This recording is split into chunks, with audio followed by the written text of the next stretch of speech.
S. Muthuselvi, working as an assistant professor in the Department of Corporate Stewardship from KCS Kastner College of Arts and Science, Chennai.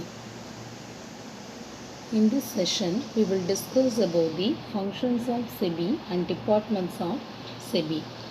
The SEBI was introduced in the year 1992 for safeguard the interest of investors.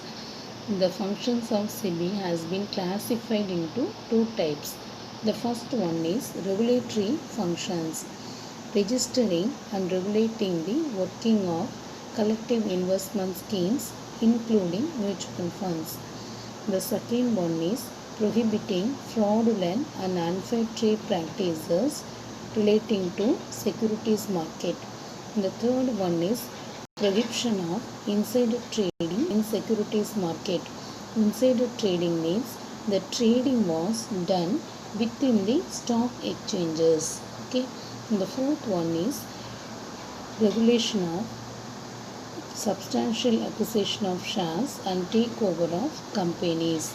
And the fifth one is to register and regulate the working of stockbrokers, sub-brokers, share transfer agents, brokers to an issue, trustees of trust deeds, registrars to an issue, merchant bankers, underwriters, portfolio managers, investment advisors and such other intermediaries who may be associated with securities market in any manner.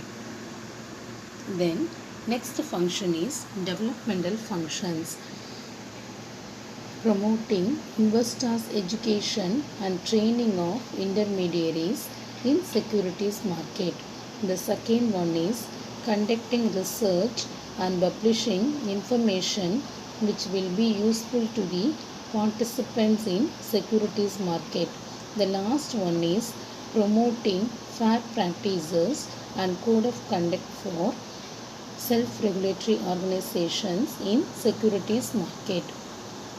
Then we will discuss about the departments of SEBI. SEBI had various departments. The first one is primary market department. The second one is issue management department. And the third one is secondary market department. The last one is institutional investment department. Primary market department deals with the policy matters relating to primary market intermediaries and self-regulatory organization.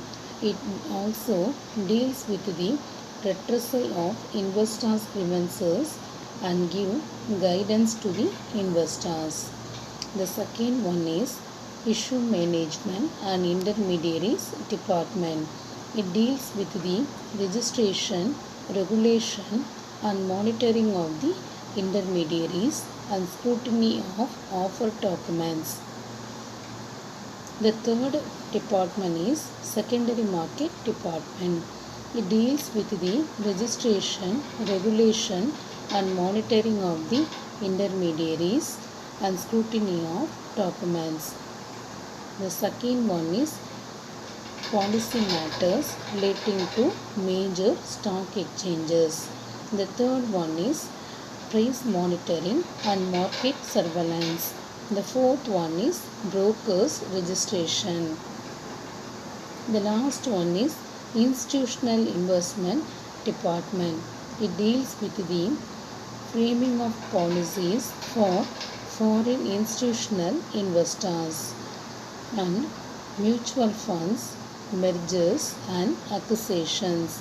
The last one is publications and membership in international organization. Okay students, in this session we discuss about the functions and various departments of SEBI. In the next video lecture I will explain about the remaining topics. Thank you.